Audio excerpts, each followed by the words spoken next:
You're welcome back. It's still Daybreak here on Trust TV, and I hope we've actually kept you informed through the way. But it's still not over. We have our newspaper review now, so we'll be taking a look at stories that made it to the front pages of the newspaper, starting off with on Daily Trust. Boldly there on the front page of Daily Trust, Ribadu tackles Canada for denying CDS and others visas. We'll state our position, says the embassy. And still on Daily Trust, on the top left, National Assembly passes 54.99 trillion naira 2025 budget. Southwest governors to establish joint security surveillance team. And on UTME, parents and candidates express frustration at registration centers. Still on Daily Trust, at the bottom, Lassa fever kills 70 persons in 1 month. And on minimum wage, workers shut FCT schools, cancel secretariats. We must get communities to defend themselves, says the DSS DG. And Yobe photographer breaks Guinness World Record. Those are the stories we have on the front pages of the Daily Trust newspaper. Do well to grab yourself a copy and keep yourself involved. Now let's take a look at Guardian. Electricity as medicine. Hidden cost of providing healthcare in darkness. This picture got me when I saw it this morning. They're using rope to pull the person's ghost back down because of electricity situation. I mean, I just had to comment on that. I couldn't let that go. Now, still on Guardian, critics question priorities as National Assembly passes record 54.99 trillion naira budget. You find that news on page 6. Southwest governors partner on regional development.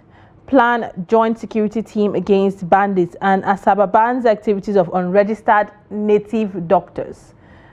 I mean, specifics would help here now. Are we talking about Babalawo or herbal doctors? All right, moving on. A loan controversy. Onasanya appears in court to clear name. And NSA criticizes Canadian embassy for refusing CDS and others visa. Still on it, MTN pegs call rate at 13 naira 8 kobo per minute. Apologizes for 200% data price hike. Still on that, custom intercepts large cache of arms and ammunition in Lagos, and UI medical students protest whole exemptions from restored power to UCH. Those are the stories we have on the front page of the Guardian newspaper. Now let's take a look at Vanguard. Boldly there on Vanguard in front.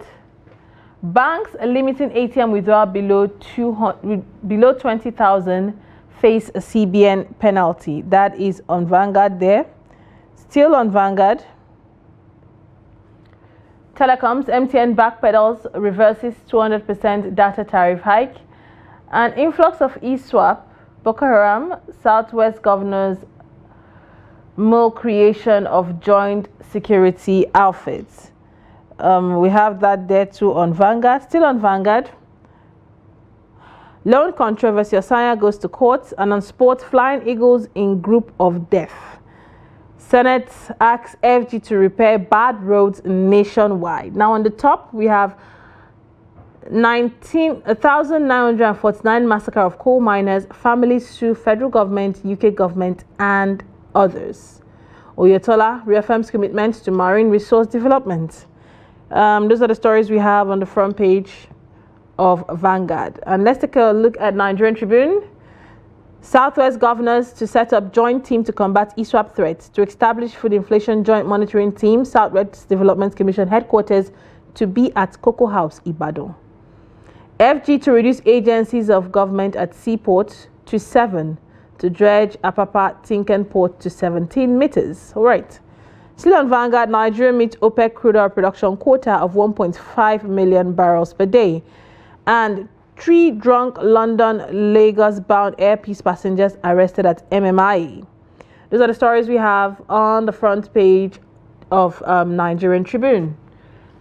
Do well to grab yourself a copy to keep yourself involved. But before you do that, we have with us Nuruddin Abdullah, editor 21st Century Chronicle, as is joining us this morning to review some of the headlines of today's newspapers. Thank you for joining us. Thank you so much. So when you heard that Canada denied our CDS visa, what first came to mind? We have that boldly in Daily Trust and some other papers. Yeah, I think it wasn't surprising. And maybe the outrage, I'm not a diplomat, but the outrage, maybe that the Nigerian officials are trying to make mountain out of molehill. The CDS, I'm even surprised because I hold him in a very high esteem. That he will even be complaining publicly. What is he going to Canada and his team for? To honor fallen heroes? Are they Nigerian soldiers who died or injured in battle? Why Canada? You understand? And the issue was a bit more complicated by the NSS outrage. You know, I don't know. People in 13th pole of power should learn how to control their emotions. That you can go to hell outbursts, you know. It doesn't portray our security chiefs in good light. This is an issue that can be handled by a director in the foreign ministry. Sure. I'm sure there is a director in charge of the diplomatic corps in Abuja. If Nigeria feels strongly about it, they should summon the High Commissioner of Canada. It's not even the minister or the permanent secretary, a director in charge of the diplomatic corps. So then why washing our dirty linings in the public? What is the... Look at what the people are saying on the social media. That the CDA is so much concerned about Esther Court and what have you. What are you going to Canada for? To honor fallen heroes? Are they Nigerian fallen heroes? And unfortunately, it equally reinforced our unseriousness. During the Buhari's 8 years, we recorded such issues. The president will fly to an event that he will end up being the only president in attendance, while other serious countries are sending their ambassadors, foreign ministers. This same event can be attended, to my mind, by the defense attaché in Vancouver. Why the CDS and some? It means that he's not busy. All right. All right. You know, this is something that, you know, like you said, organizing the press conference to talk about it. People decide who enter their country, just like we decide who come to Nigeria. Do we? Yes. I come to your door and knock, and you refuse to open, and then you went to the market square and start shouting. All right. National.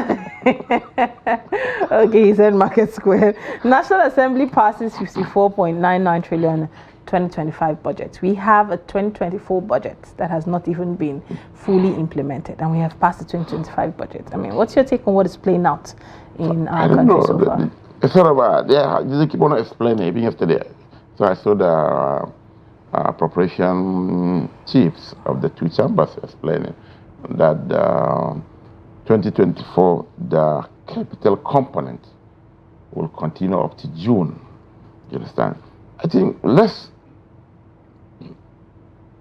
try and fix our fiscal policies into the same thing. This does not portray us in good light. We should have our...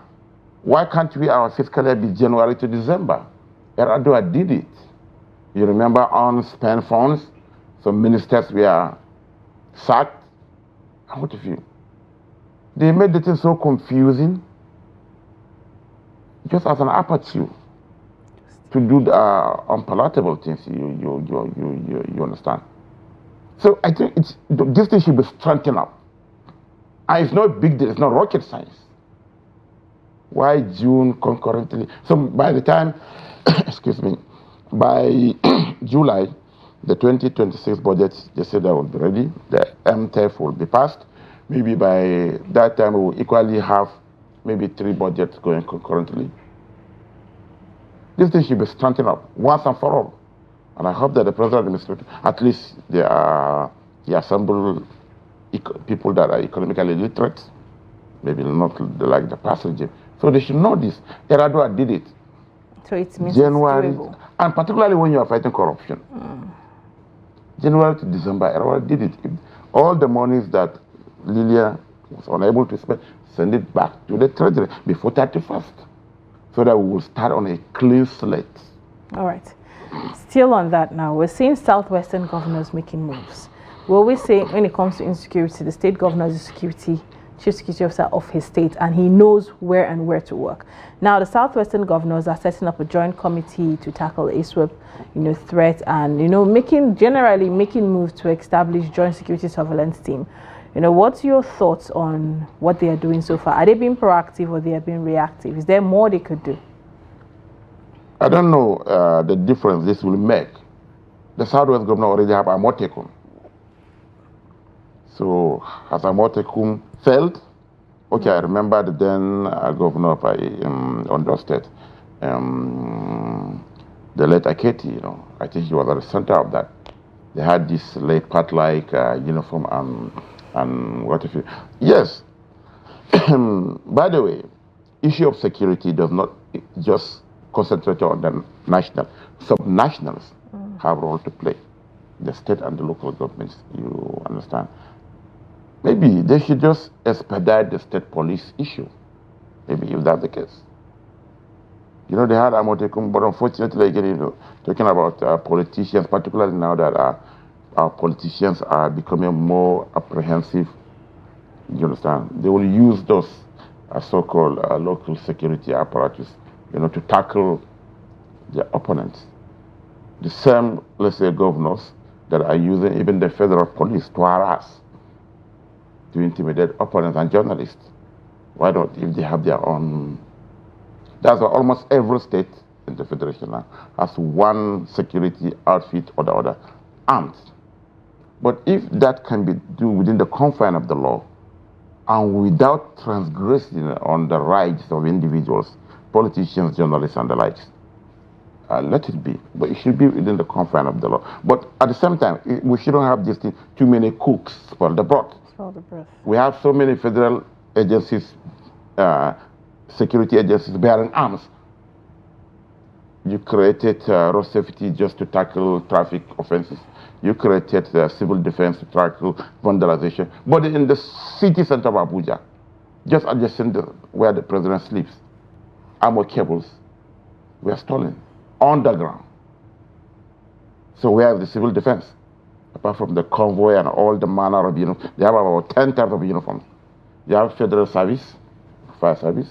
When you go there, you say, I don't know, with due respect to the ladies, you'll see they have the best dressed ladies, all manner of uniforms. So you'll be wondering, are these models or firefighters? So many proliferation of agencies does not equally solve the problem. The one you have, they have Amotekun. What is wrong with Amotekun? Let them look inward, revive it, for instance. Or like Lagos has been doing, they have even a police trust fund. They arm the police, maybe some training, they build police stations, they buy them communication gadgets, and some all forms of remuneration to improve security. So without necessarily creating all manner of, if you go to the street, even in Abuja, you'll see all manner of uniforms that you don't even know. Who wears them. Still in light of insecurity and the security challenges bedeviling the nation, we're seeing the DSS coming out to say we must get communities to defend themselves. Where does this leave the plight of communities? I mean, what do you make of that? When you say the communities to defend themselves, the communities should bear arms. We have this issue of proliferation of light arms. Look at the front page. Yeah. So maybe the DSS chief is saying that the importance of this, maybe he's trying to arm his communities or whatever. No, the issue of defense, I think what the DSS people should do is to enhance intelligence gathering, which is the missing link as far as I am concerned. In the past, that is not the situation. Every community, they have their ways of gathering intelligence. And the community leaders in the villages, for instance, when a visitor, a stranger comes, everybody in the village knows. You see a driver, there used to be a motor park where all drivers are known. If he's a trader, if he's a farmer, if he's a musician, what if you. And the village chief will be informed that so person have come, this is their number, and this is what they, and they will be on surveillance. But all that give way. And the intelligence capacity of our intelligence agencies, actually is not improving. They should up their ante. But I don't know, maybe giving weapons to... We already have enough criminal clashes, you understand? True that. Now, quickly before we go, we're seeing on minimum wage, workers shut FCT schools and council secretariats. We're seeing states clamoring for implementation of minimum wage. And this is happening in the FCT. We saw teachers just coming back from strike, and now they are shutting down schools again in the FCT. I mean, what do you make of this? So maybe what Mr. Wike should do is to start paying. Maybe he's waiting for the federal government. FCT is a part of the federal government, but he's proactive. He has money. Just yesterday he said that he has his budget performance was over 90%. So he should tackle this, please. Right. Maybe there is no need to wait for the federal government to start. Have they started implementing the 70%? There's 70,000, I don't know. So maybe the FCT minister should find a way of solving that problem. He's working, despite his political whatever, but he's working and we're happy. So we don't want the schools closed. Yeah, so while he's working, we should also work towards giving our children not education. Roads and whatever, education is key. It's key. Thank you so much, Mr. Nuruddin, for always, finding time to come in with your thought-provoking, conversations on the stories that made it to the headlines. We do appreciate your presence. Thank you for having me. All right, if you're just joining us, unfortunately, we've come to the end of Daybreak this morning, and we're just having a chat with Nuruddin Abdallah, editor of 21st Century Chronicle, and we're looking at the stories that made it to the front pages of our dailies today. Well, I hope we've been able to keep you informed. I hope you've picked one or two things from our conversation to get your day started. If you haven't gotten your day started, well, I hope you've been able to pick one or two things from our conversation to get your day started. Well, we've come to the end of the show this morning. My name is Lilian Ogazi. Remember, it's Valentine's Day, so let's love lead. Be kind to somebody around you, say nice words to that person beside you, and just brighten someone's day with a beautiful smile. Last, at the end of the day, it's all going to be fine. We'll all be fine and we'll survive Nigeria. So please be kind to someone today. Have a great day ahead. Bye for now.